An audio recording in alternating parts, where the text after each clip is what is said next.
Hello friends, ये जो article है आपका, ये है अंडर ट्रायल्स के ऊपर।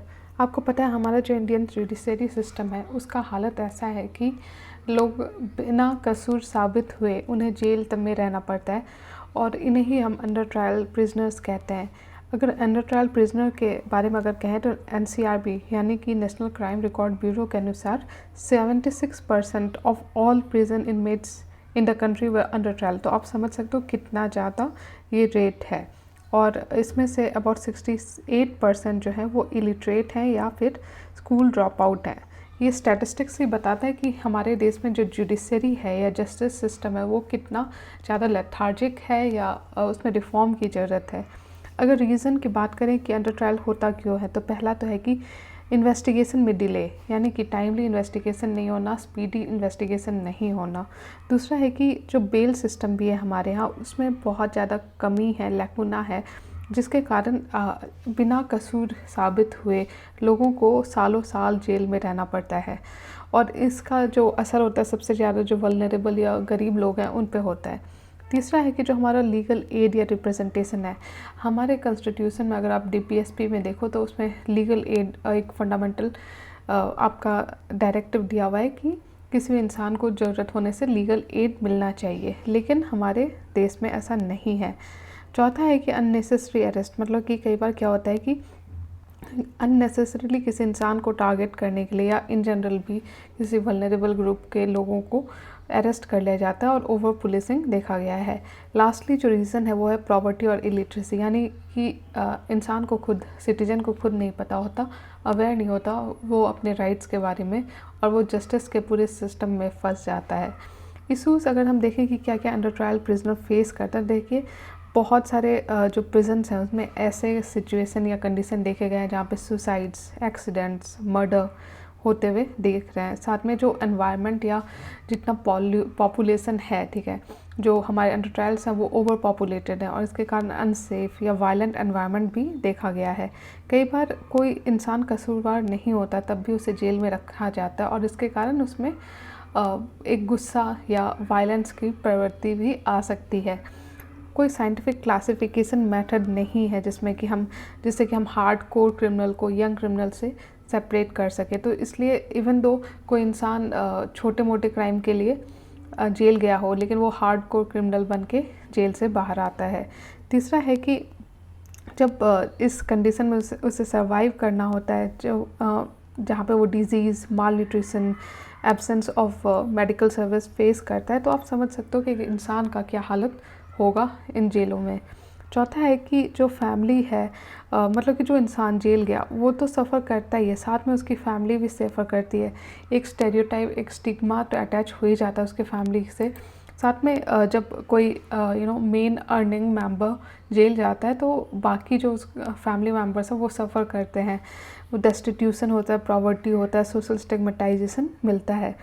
लास्टली जो प्रिजन गार्ड्स हैं उनका भी हालत कुछ खास ठीक नहीं है, क्योंकि उन्हें लो सैलरी पे काम करना पड़ता है और इसलिए जो जेल में आप देखोगे कि ऐसे लोगों को, मतलब प्रिजन गार्ड्स के जो सिक्योर्ड फील नहीं करते, वो उन्हें इतने कम सैलरी मिलती है कि वो कई बार खुद प्रिजनर्स से कुछ प्रिजनर्स के साथ मतलब कुछ फैसिलिटी देने के लिए पैसे लेते हैं और इस तरह से हम करप्शन भी देख सकते हैं अगर हम प्रिजन गार्ड्स को देखें तो।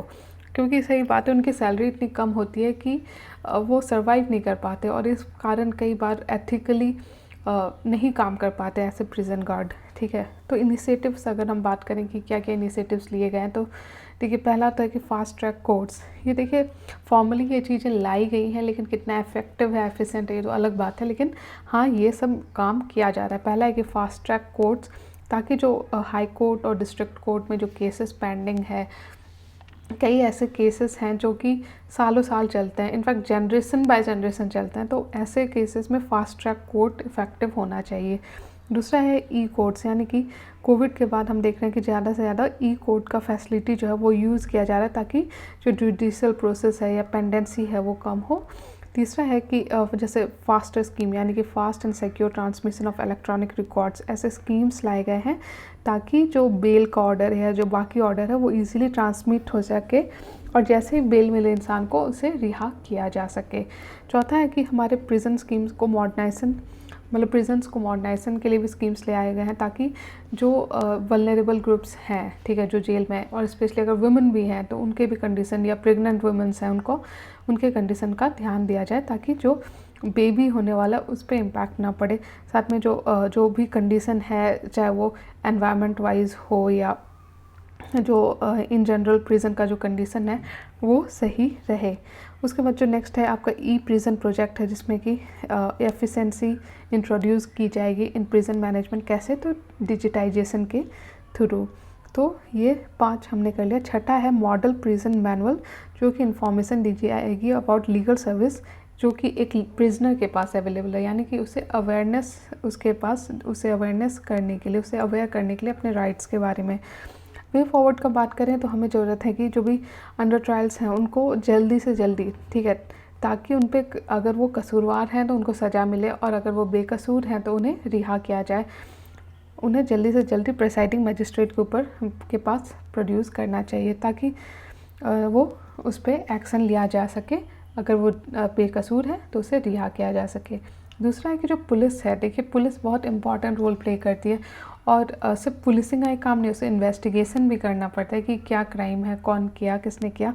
तो जितनी हमारी पुलिस एफिशिएंट होगी उतना अच्छे से हम क्राइम्स को या जो अंडर ट्रायल्स के केसेस हैं उनको सॉल्व कर पाएंगे। और इसमें एक इम्पॉर्टेंट पार्ट है कि हमें इन्वेस्टिगेशन और लॉ एंड ऑर्डर के जो ड्यूटीज़ हैं इसको अलग करने की ज़रूरत है, क्योंकि पुलिस को एक तरफ लॉ एंड ऑर्डर भी ध्यान देना पड़ता है, दूसरा इंक्वायरी भी करना पड़ता है, इन्वेस्टिगेट करना पड़ता है, तो इसलिए उसके पास टाइम नहीं बचता, उस पर वो ओवरबर्डन है हमारी पुलिस। तीसरा है कि जो डिस्क्रिमिनेशन है, प्रीजडिस है, बायस है पुलिस के लेवल पे, देखिए जो एक इंसान का जो पर्सनल बायसेस होता है वो उसके काम करने के तरीके में भी आ जाता है, तो इसलिए इसको भी हमें ध्यान देने की ज़रूरत है कि एक पुलिस जो है वो अनबायस्ड तरीके से काम करे।